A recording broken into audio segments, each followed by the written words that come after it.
Hey y'all, hey, good morning, good morning, good morning. This is your girl, your homie, your sister from around the way, Lady Tiffany Nicole, and you're tuned into the best hour, the Virtuous Hour, right here this morning, Facebook Live.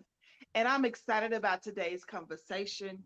Today is Saturday, April 29th, 2023.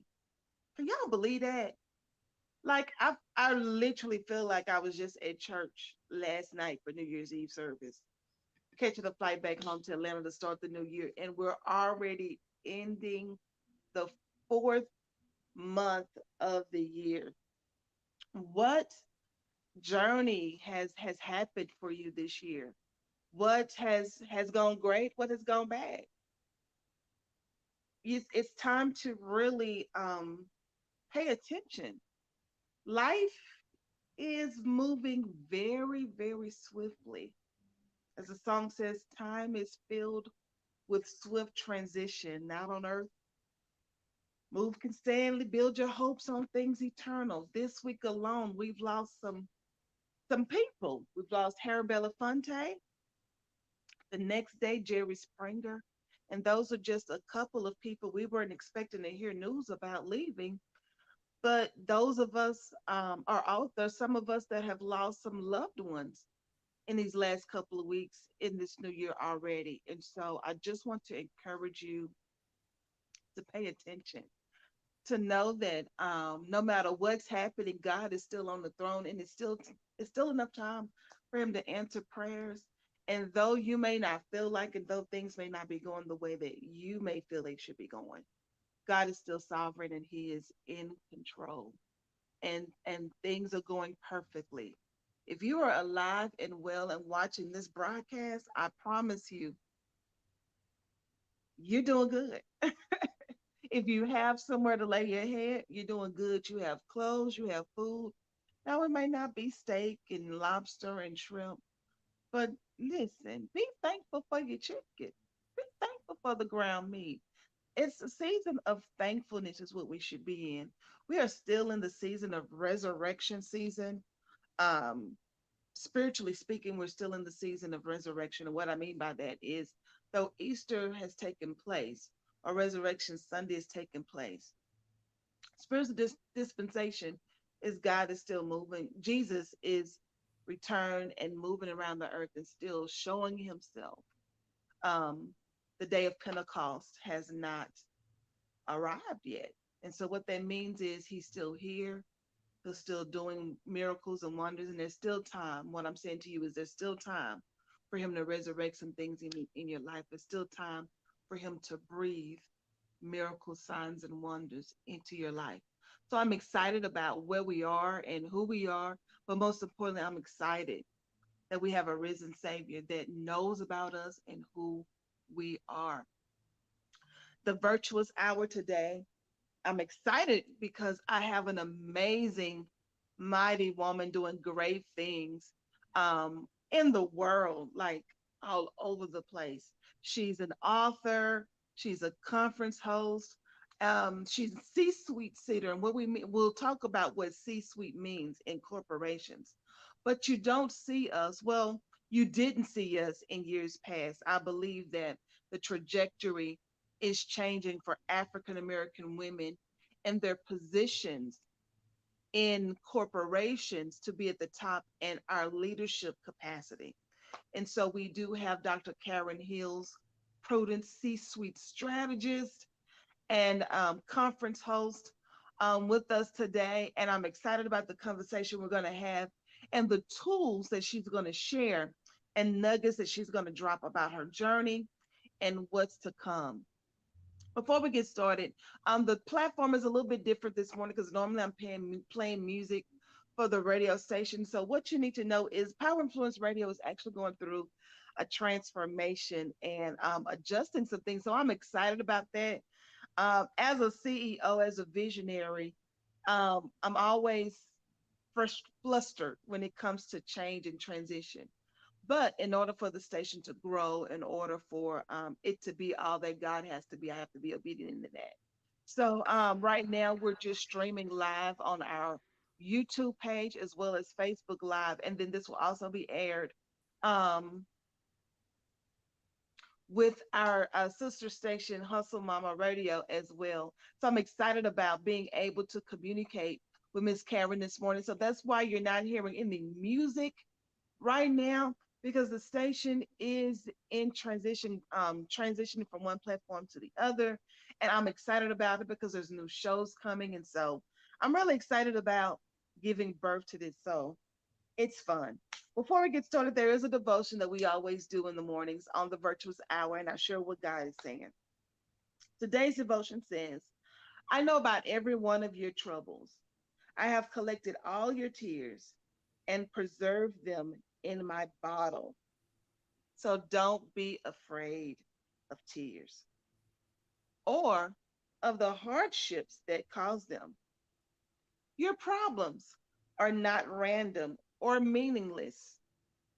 I'm calling you to trust not only in me, but also in my sovereignty. I know what I'm doing, says the Lord. Because my perspective is infinite, unlimited by time or space, my ways of working in the world are often beyond your comprehension. If it were possible for you to see things from my God perspective, you would understand the perfection of my will and revel in my glory. But now you see only a poor reflection. So you must learn to live with mystery. I have collected your tears in my bottle because you are exceedingly precious to me.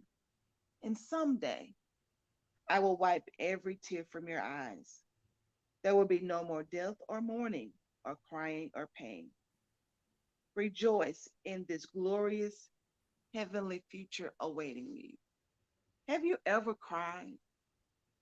I've heard that crying is like washing your soul, and there are many reasons why we could cry. I've cried from a broken heart. I've cried from death in my family. I've cried because of uncomfortable situations. I've cried because I was angry. There's so many reasons I've cried. Um, some of them were beyond my control tears, not to mention watching a sad movie and getting my emotions all flustered. But when you're crying because you're hurt, when you're crying because you're in pain, when you're crying because you just don't understand and you're in an uncomfortable situation, God sees your tears and He's keeping them. He knows what He's doing. And sometimes we're frustrated in that. I just posted yesterday on a reel what walking by faith looks like. And it's, lady holding her hand up and God saying, hold my hand. You got it? All right, now wait. And then He takes her on this like roller coaster of a ride and she's just shaking, but she's holding on. That's what I want to encourage you today. You may be crying, but hold on. You may be upset, but hold on. Trouble does not last always. Joy really does come in the morning. And after a while, you'll see that there's purpose in your pain and that there's an answer on the other side. God is watching, God is covering, but He's in the details.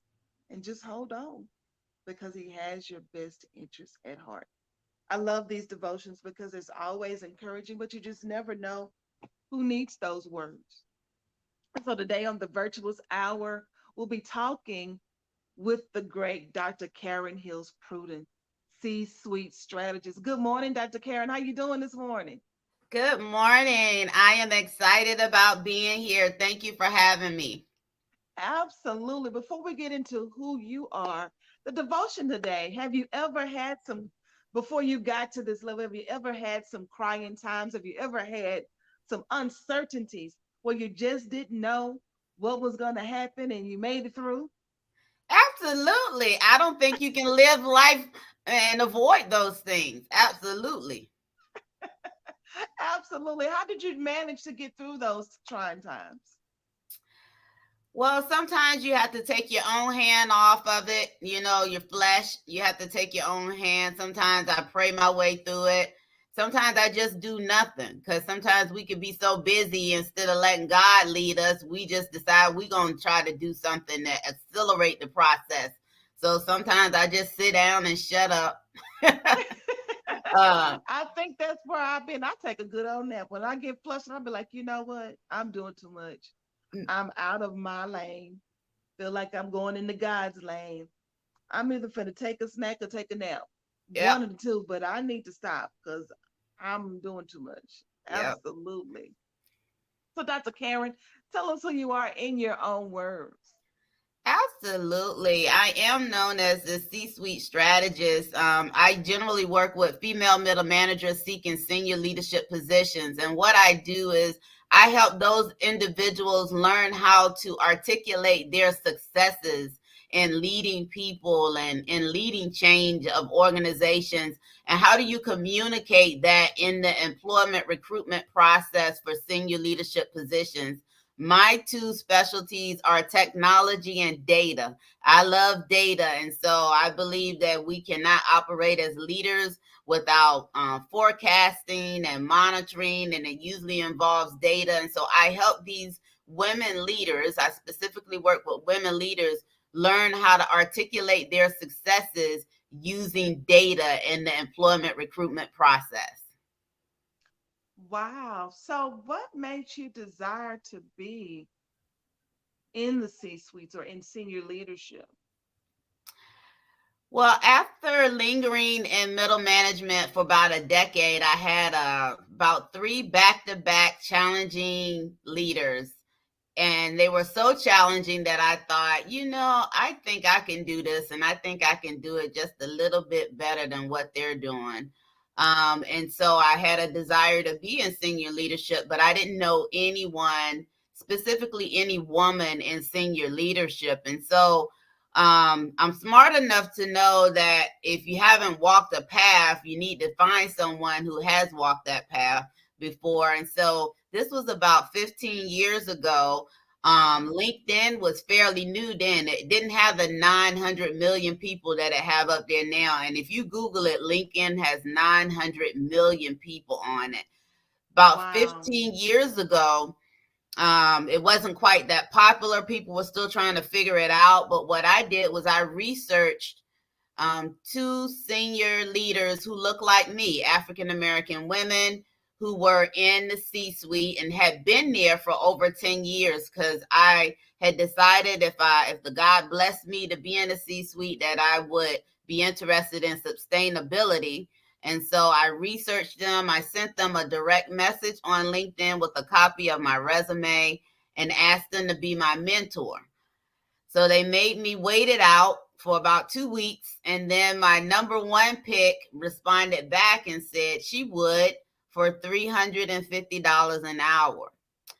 Now, Oh, this lady didn't know me from Eve or anybody. She just didn't know me. So she wasn't wrong for asking for that $350 an hour. But if I lost $350 right now, your girl would be looking for it. And so 15 years ago, middle manager Karen, that was a struggle for me. But what do you do when someone has the kind of the blueprint to get where it is you say you want to go? And so I buckled down and I contracted with her for 1 hour a month. That was all I could afford. 1 hour a month for 1 year. And so she helped me cultivate the skill sets that I already had, helped me prepare for any coming interview for senior leadership. And I was invited to apply for a C suite position 2 months after working with her for 1 year. And for those of you who know, you can't just go from an ad in the paper and look for a C suite position. You have to be invited. And so I was invited. I went through the 4 month process and I got the job and I have been in the C suite ever since then. And so I decided that, it shouldn't be that hard to find a mentor. It shouldn't be that hard to find a woman who had walked the walk. And then that's why I created Sister, the community of sister leaders, which is a community of men and women who are committed to increasing the number of women in senior leadership. Wow, that's amazing. So, was it really something in you that you felt that you could be amongst the elite and help a corporation grow? What were you doing? I know you said you liked data and technology. What were you doing before you pursued your desire of senior level leadership? Well, I was in middle management and I had a little bit of authority, but I didn't have the authority to make the changes, the big changes. I still had to run my ideas past someone else. And so I decided that I wanted to be the top boss so that the buck stops with me, that I would have the authority to implement and make decisions that I thought was best for the department. My chosen field is human resources. And so after having that succession of interesting bosses, and all three of those bosses lasted less than a year, by the way, that's how interesting they were. I just felt like I could be in a leadership position and operate with integrity. And that all of the years that I had been working in corporate America, I felt like I had some things of value that I could add to any department. Wow. I think that's admirable. Did you come from a background? Have you worked your way up, or did you come from a background of leadership, or are you the first in your family to pursue such a prestigious position of senior leadership in a corporation? I may be, but I did work myself up from the front line. I started out in a very entry level position. And then over the succession of the 10 years, I worked my way up. Sometimes I made lateral moves to increase my visibility. It wasn't always just a vertical move. But eventually I was in a point where I was the senior manager. And so the next step for me was leadership. I come from a family of educators and a family of prayer warriors. And so most of them were in education. And so in education, most of my people didn't want to be principals or administrators. That was a little bit too much. They wanted to be hands on with children. My mom is a lifetime, 36 years retired educator, and she's still working with children now. And so, no one necessarily in the C-suite. So I chose a little bit different career. Even though I love the Lord, I'm not an educator, but one would say I am an educator, just in my lane of brilliance, not necessarily in the school system. Absolutely, absolutely. So my question to you now is, as a C-suite strategist, um, how do you help others? Is it just women or men that you coach or mentor into helping them excel and prepare them for that level of leadership? So my ideal client is females because men are about 96 to 97% of the individuals who are already in the C-suite. So obviously they don't need too much help because they've been holding it down. It's been the boys club up there. And for people of color, it's even less. It's less than 1%. So women are about 3 to Wow. 4%. And then for individuals of color, women of color, is less than 1%. And so men don't necessarily need help. However, I have to be honest and say that the skill set is not gender specific. The ability to lead Mm, people, the ability to lead change, the ability to communicate at all levels, that is not gender specific. So if you have the skills, then and you happen to be at a keynote of mine or looking at an online class of mine, whether you're a man or a woman, then you can apply the information. But my heart, I'm sorry, I got the hiccups. But my heart goes out to the women leaders because again, we're only 3 to 4%. And again, I truly believe that it should not be such a struggle to find female mentors when other individuals are looking to accelerate in their career.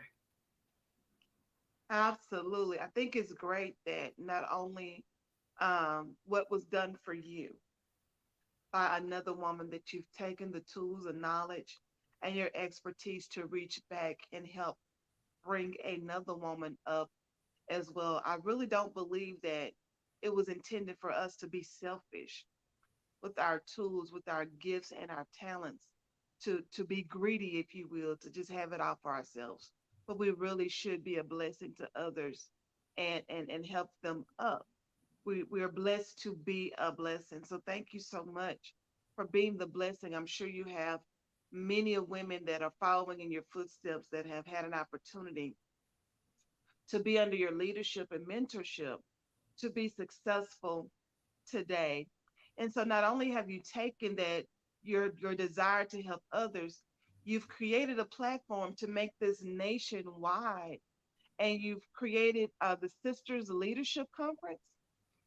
Yes. So I have Sister Leaders Community, Sister Leaders Academy, and then my annual conference is the Sister Leaders Conference. And this year it is October 27th and 28th. It's always the last weekend in October.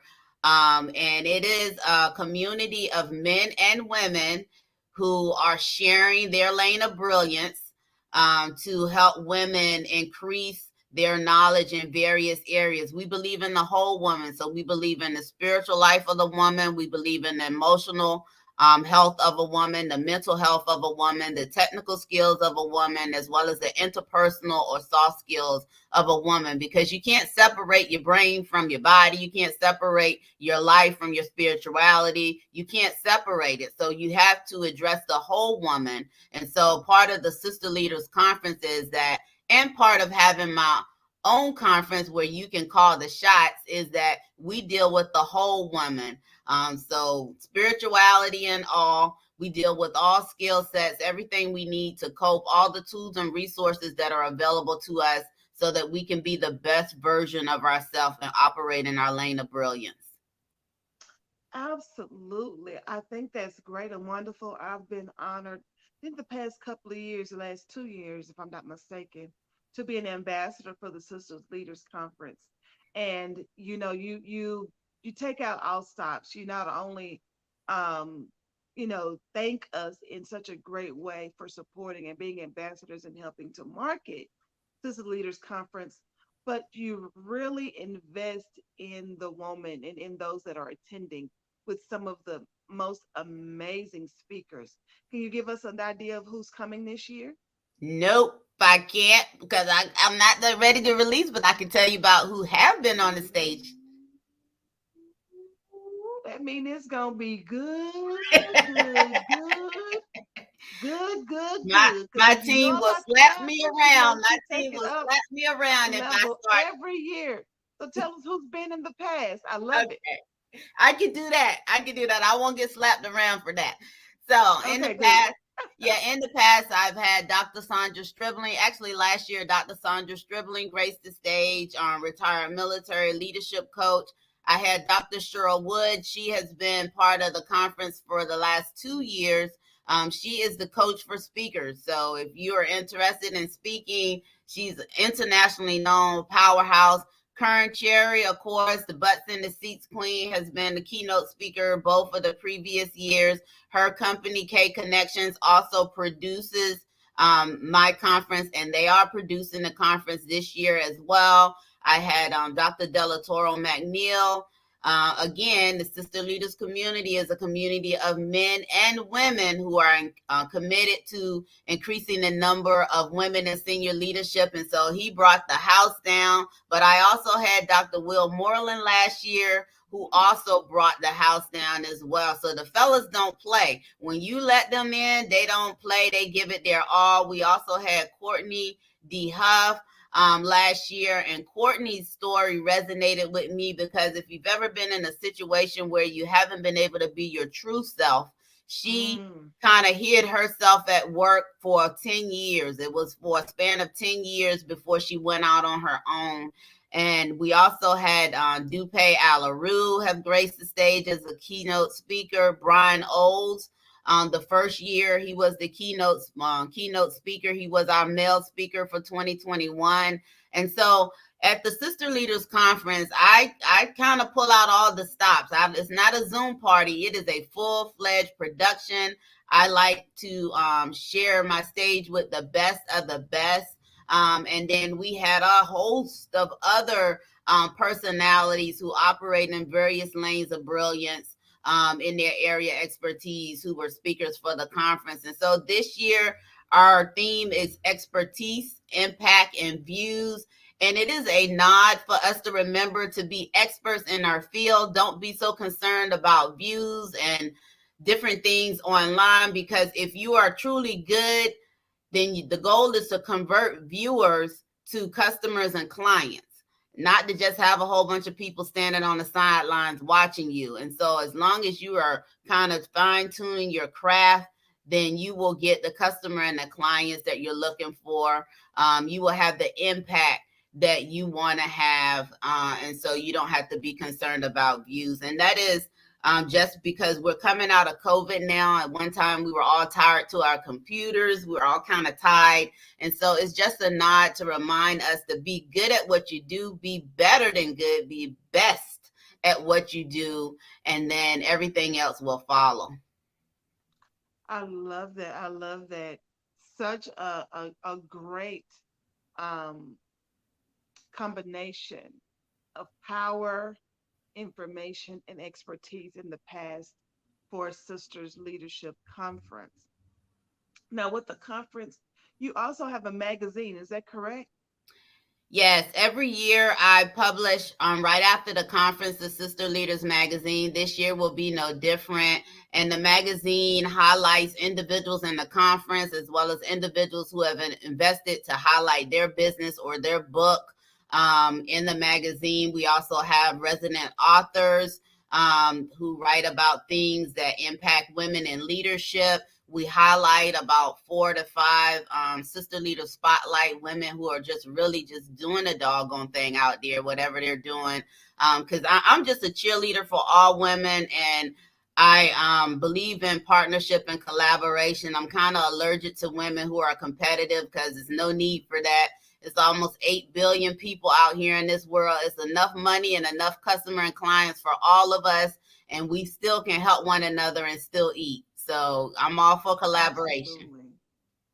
Absolutely. And I've never gotten anything different from the times that I've been in your presence or have been able to connect with you. Shout out to Dr. Kern, Sherry, who I've had an opportunity to come out and connect with you. And I've even had an opportunity to witness your brilliance as a speaker at the Power Up Conference and things of that nature in Biloxi, Mississippi. And so Kern is definitely a collaborator, a friend to all. And it's always about helping and building and uplifting. She's been a blessing to me in more ways than one. And so being connected to Cake Connections and all of those ladies, Dorothy and Lady Miss Tiffany for the Success Women's Conference. You know, there's so many ways that women are able to be supported, encouraged, and pushed. And so all of you all, I just thank God for each of you. For I believe I consider myself to be divinely favored, to be amongst you ladies of wisdom, and to be able to glean and receive from you all every time I'm in your presence, every time I'm there. I leave with something. I leave with more courage. I leave with a strengthened faith that I too, can get there and to lead not just as a CEO, but in corporations and go head to head with the big boys, if you will. And so when it comes to being in senior leadership for corporations, give us a couple of tips if you can, as to ways that to some adjustments that we may need to make in our mindsets, or what give us some tips of what they're looking for in senior leadership and to prepare yourself to get there. Absolutely. So, first of all, it's funny that you mentioned the term mindset because everybody's using that term nowadays, but it's really true. If you can't envision yourself in senior leadership, you will never make it. So, it starts in the mind. You have to believe that you belong there. You have to believe that you have what it takes to be there. And you have to educate yourself on what is required to be there in your particular industry. In terms of what people can focus on, if they have a desire for leadership, I would recommend that you do the elements of professional equity. And so professional equity has three elements. It is reputation, relationships, and area expertise. And I'll break each one down for you in a very succinct way. So your reputation is not your title. Your reputation is the results that you generate in the marketplace. Just that. When people hear your name, what do they think of? You know, when you walk in the room, what do they think of? Generally, it's associated with the results that you generate. And so you cannot lead by title. That's not sustain. You can't sustain yourself leading by title. It's the impact that you make. So your reputation, and then your relationships. Leaders are the most vulnerable position within a company. All of our success is dependent on everybody up under us. A lot of people Wow. say they want to be in leadership, but really it is the most vulnerable position. So we as leaders aren't surprised generally when we get fired, when we, because things aren't working right, the buck stops with us. And so when it comes to relationships, you need to have relationships with not only the employees that you lead, but those that are on your level, those that are above you, stakeholders, volunteers, anybody that can have a testimony about the impact that you provide or lack of impact that you provide in your particular position. You need to have a relationship with. It could be with the janitor if you work in a building with a janitor, because as a leader, your success depends on everyone up under you. And so relationship is critical. And then expertise is the third model for professional equity. Being a generalist is okay if you understand kind of sort of how everything generally works out, but it is the specialist that people call for to save the day. When the company is in trouble, finances are in trouble, they look for the finance specialist, the person who knows how to bring more money in. If technology is an area of interest, or they look for the person whose area specialty is technology. If they need more clients, they look for someone whose area. So being a specialist or an expert in something that you are known for is critical. So those are the three areas of professional equity: expertise, reputation, and relationships. And it will allow you to tap into that equity portion of your professional equity. It would allow you to tap into that equity portion when things aren't going well in the marketplace or in corporate America, because those are the things that people are going to be looking for or looking at or reviewing to decide, are you going to stay or are you going to go? Wow. I know my various employers that I've worked for, and someone would always encourage me, why don't you apply to be a manager? And my mindset, honestly, has always been, I don't feel like dealing with people. I don't feel like trying to make someone be better, do grow. And I wouldn't want my bonus or anything else dependent upon somebody else's lack of enthusiasm or will or whatever the case may be. And so I think about that because it's twofold. I don't want to have to deal with anybody to try to push, pump, prime. You know, I, I just don't know how to do that. I know how to be responsible for Tiffany and what my motivations are and what motivate me to get up. But to have goals and a set goal and expect the team to work together and encourage them, I do it to some degree naturally. But if it's got my money on the line, if it's got, hey, your team needs to do A, B, C, D, and E. And I just remember, the customer, I was heavily in the customer service field working for AT&T, and they would put the stats up of the supervisors and numbers, and it's this team got to work with this team and then that team. And when the team doesn't perform, they're looking at you. And Yep. then the relationships, like you said, relationship, you have to separate. I like this person, but business is business. They're not producing. I'm gonna have to be the bad guy, even though I love them as a person. But business is business, and if you're the weakest link, I have to either process you out or do these paperworks and all of that. And even though I wasn't there, it just brought a level of anxiety. So for people like me that may have, I could sit here and look at it from my Hmm. standpoint and be like, Hmm. man, if they could do this, if they could do that, if they could do this, if they could do that. But you have to get people to buy in, to agree, to want to do their jobs. And that was the main reason why I stayed away. Middle management, upper management, low key, whatever code, it's just a lot. And I've seen people, just be lackadaisical about their job and what they're doing. And, I wouldn't know how to communicate that professionally, you know.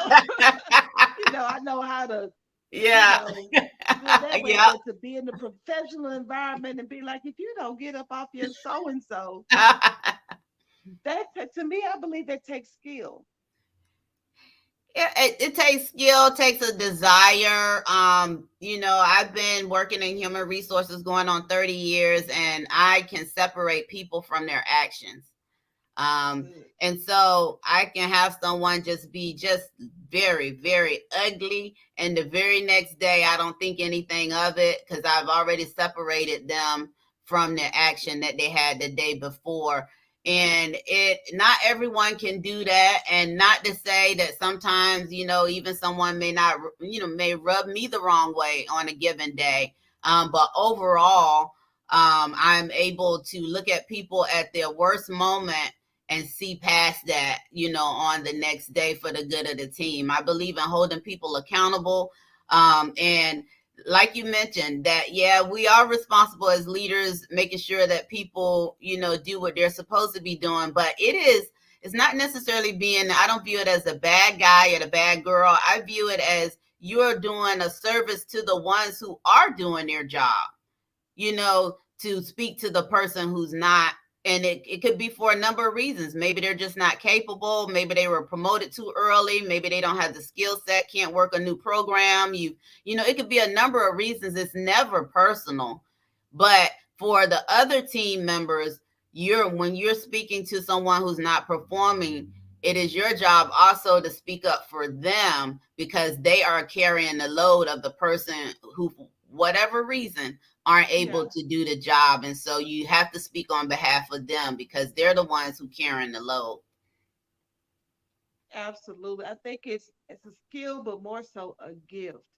I think there are people God has divinely gifted to work in human resources and deal with people, and to just you have a different level of discernment. You have a patience. You Mm-hmm. have understanding. Working in human resources, you're able to skip through the fluff. And I love what you said about separating people from their actions. Um, that's just nugget in itself, not just in corporations or working, but we really have to do that in relationships in everyday life, whether Mm-hmm. we're parents, friends, wives, church members. Separating people from their actions, that's tough because we It is. often judge people Yes. by their actions.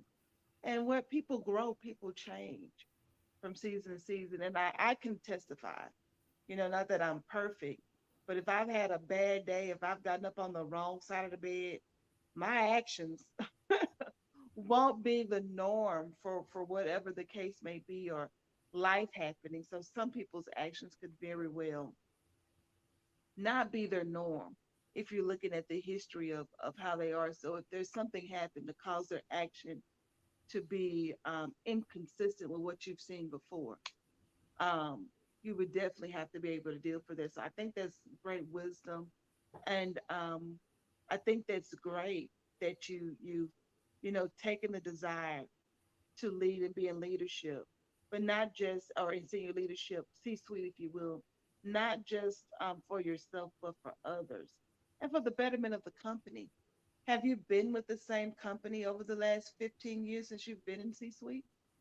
Not with the same company. Ironically, I've been with this my current company. It'll be 3 years, June 10th, and prior to that, I was with the same company for 14 years.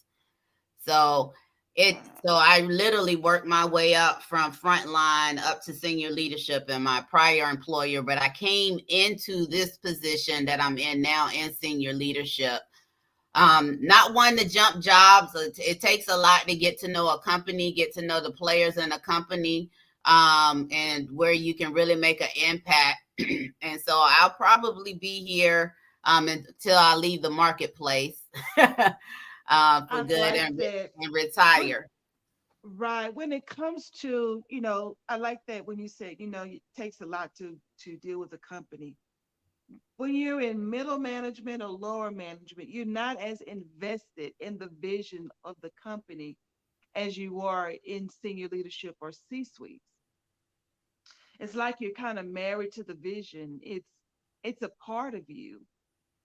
So I've always found it interesting when a person is selected on a board or CEO and then 2 or 3 years later they're leaving to go somewhere else.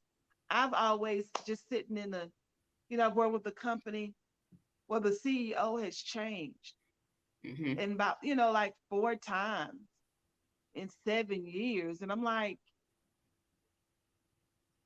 that gives me some pause, some concern, as to the future of the company if the head keeps changing.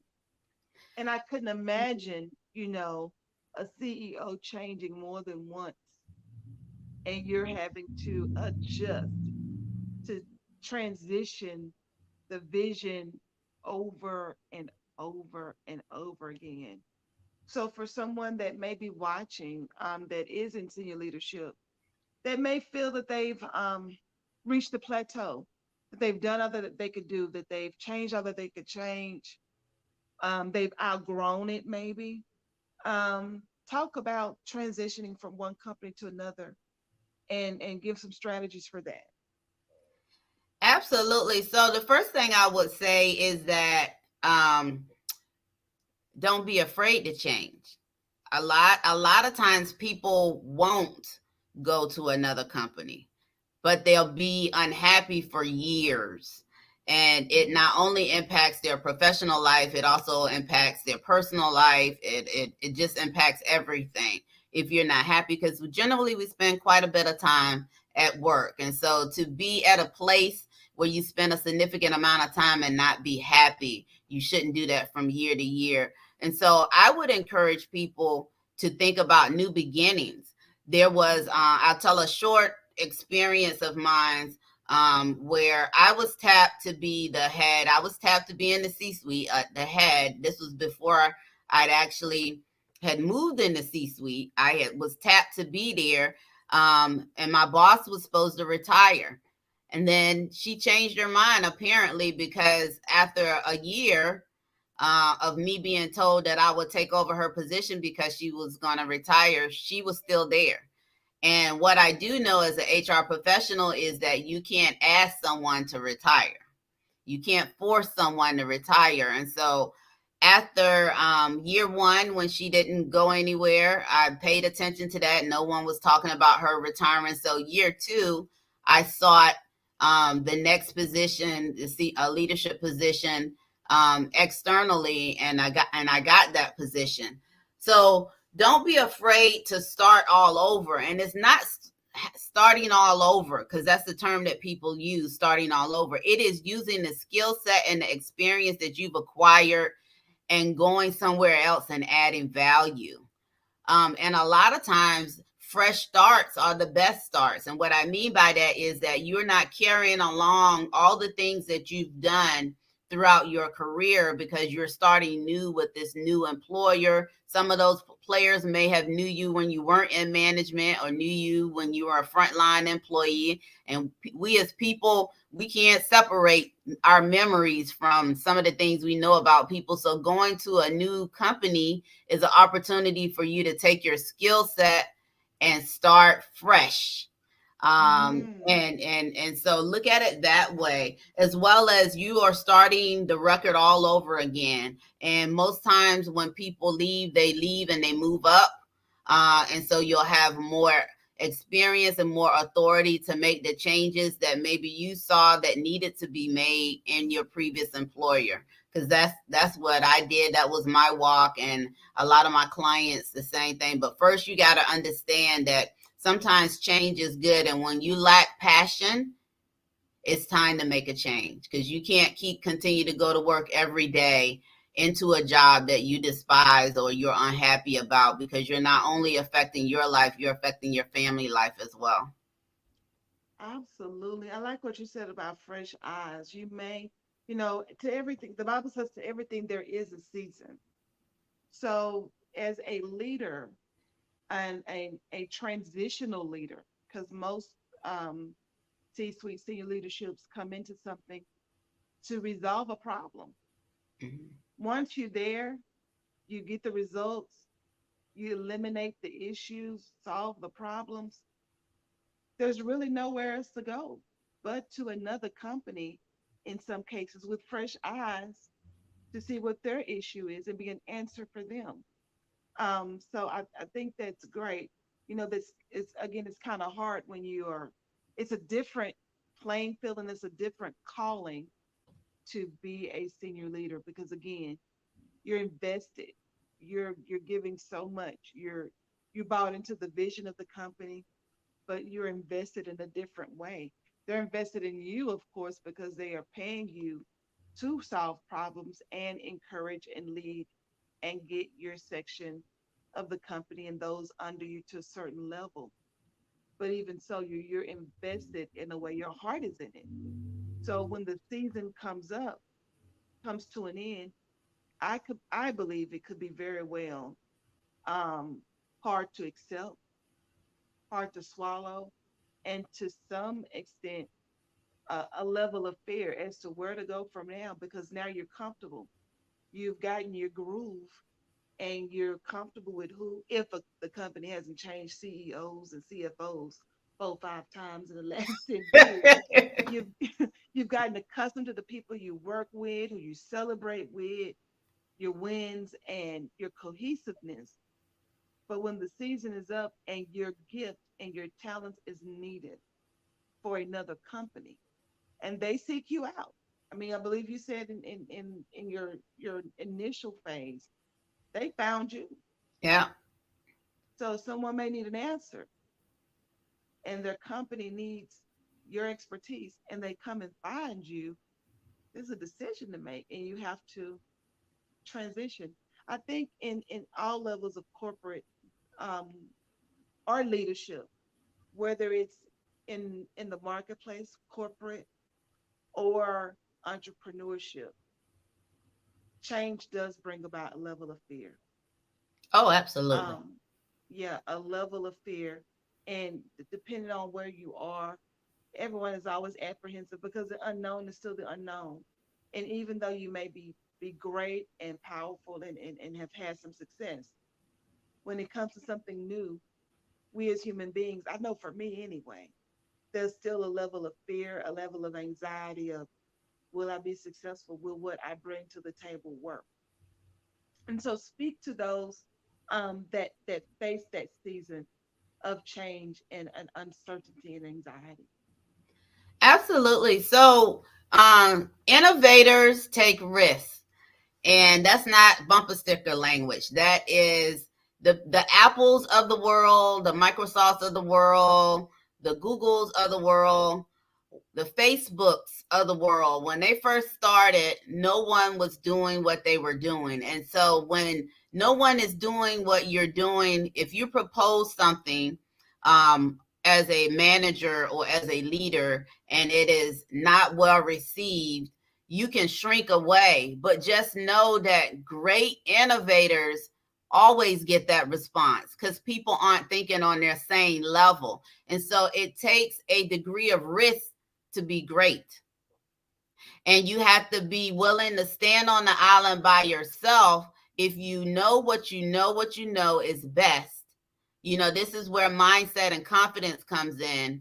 Then you have to stick to that. I think about the story of Steve Jobs, who was fired from Apple and then brought back, because Wow. he stood his ground. So you have to believe and have confidence in your own skill set and know that the true front runners in every industry usually are ostracized because people just cannot see their vision the way that they can see it.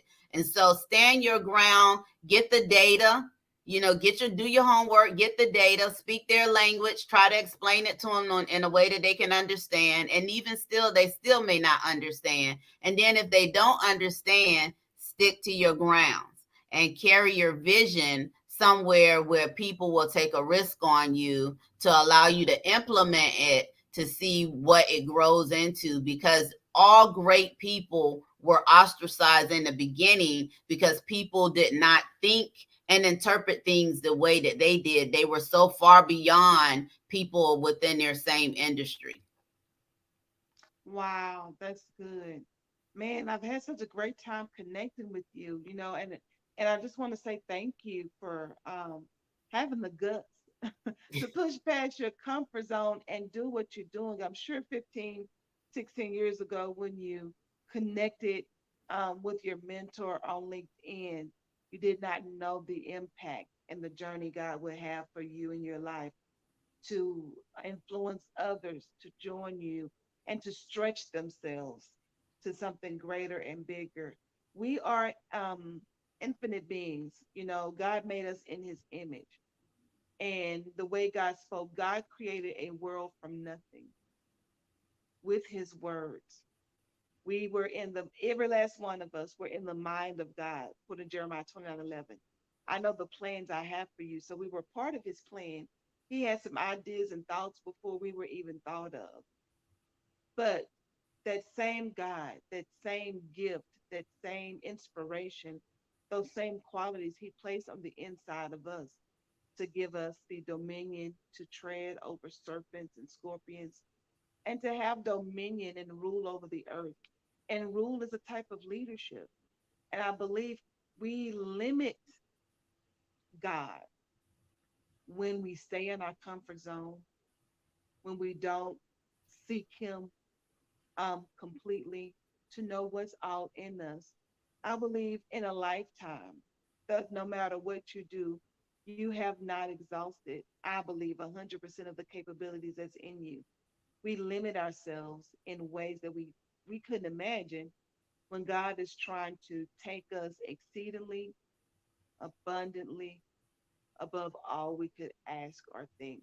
So I thank you for being a part of helping others grow and doing all you can within your power and taking your resources, your monies, your investment, your time. I couldn't imagine being a senior leadership for a corporation having to make major decisions and still clock out from them, if you will, and clock into your purpose of creating a conference, getting speakers. I get your emails. I was on I one, I think about a week or so ago, a speaker call conference. You're up. You're you are going 1,000 miles an hour right now, and the conference is until October. But you're Yeah. starting now because there's things that need to get done. You're, Yeah. you're promoting now. You're doing so much, getting things together, planning meetings, in addition to running your leg of the corporation. Man, you got a cake. You are a superwoman. I'm just So prayed what's out. next? Yes. What's next for Dr. Karen outside of Sister Leadership Conference? Where do you see yourself in the next 5 years? Oh, so in the next 5 years, because I'm still working in corporate America in addition to my consulting business and my academy and conference. And so, prayerfully, in the next 3 years, I will make my exit from corporate America. I am planning that, if that God's will. And so, I do believe that if everything goes according to plan and if it's God's will that in 3 years that I will be exiting corporate America and I will be an entrepreneur full time. It's ironic because I put in full time hours even though I still work in corporate America. And so I've never viewed myself as a part time entrepreneur because it's no way. I put in a lot of hours. Sometimes I only get 3 to 4 hours of sleep a night. Because when you're building your own business, you have to put in just as much time for your own business as you do for working for somebody else, particularly if that's my plan, if it's my post retirement plan. And so I've been doing that. And so my goal is to speak more internationally as well. I've been blessed to speak to individuals in South Africa, individuals in Paris, Mhm. France. Hopefully next year I'll be in London, England. And so because there is a commonality between international women as well. They are underpaid. The numbers are dismal when it comes to senior leadership. And so the more that I go abroad, I find out that we have more in common than different, even though we're in different, on different continents and different countries. And so I hope to take my message of more numbers of women in senior leadership more international in the next 5 years. Wow. Well, I look forward to following the journey and being connected. Thank you so much again for joining me here on the Virtuous Hour this morning and sharing your heart and passion and your skills and gifts to encourage someone. I want to share to y'all that are watching now and that will tune in. Take a listen. You too can be great. If you're thinking about it, if you have this certain urge that you want to do more for the company you work for or another company, definitely reach out to Dr. Karen Hills Pruden. She has an amazing program, online courses at your leisure, that you can invest in yourself and educate yourself and to be great. It's already in you. You just need to fine tune it. Thank you so much, Dr. Karen Hills Pruden, for connecting with me. Please share how those that are watching can connect with you, follow you, and and possibly, someone may be watching that wants your services. Share that information for us this morning.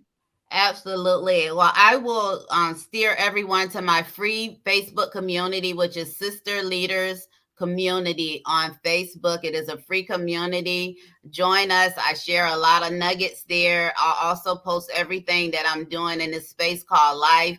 I also celebrate things that other sister leaders are doing, what their companies are doing as well.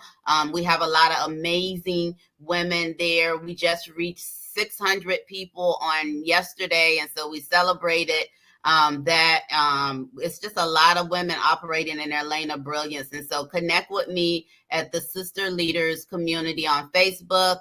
And you can Google me, Dr. Karen Hills Pruden. My website is drkarenhillspruden.com to find out what I'm doing in this space. I'm trying to use all of my talents while I'm here. Don't want the Lord to take any from me, so I'm going to use them while I'm here on this earth. And let's join hands and use our talents together. Absolutely. Listen, I'm your girl, your homie, your sister from around the way, Lady Tiffany Nicole, and you have just been blessed with wisdom from Dr. Karen Hills Pruden here on the virtuoushour.com. Meet us here next week, next Saturday, May 4th, as I have the amazing J. Michelle Robinson on to talk about her finance company and how to manage this money that God is bringing your way. Listen, I want you to know that you are the head, not the tail. You are above and not beneath. And I don't care what your bank account says. It could be negative $4,582. You shall lend and not borrow. Thus says the Lord. Change your mindset. Recognize that greater is He that is within you than he that is in the world. And go out and make this week great. Let's have an amazing May. I'm your girl, your homie, your sister from around the way, Lady Tiffany Nicole. Until next time, be blessed.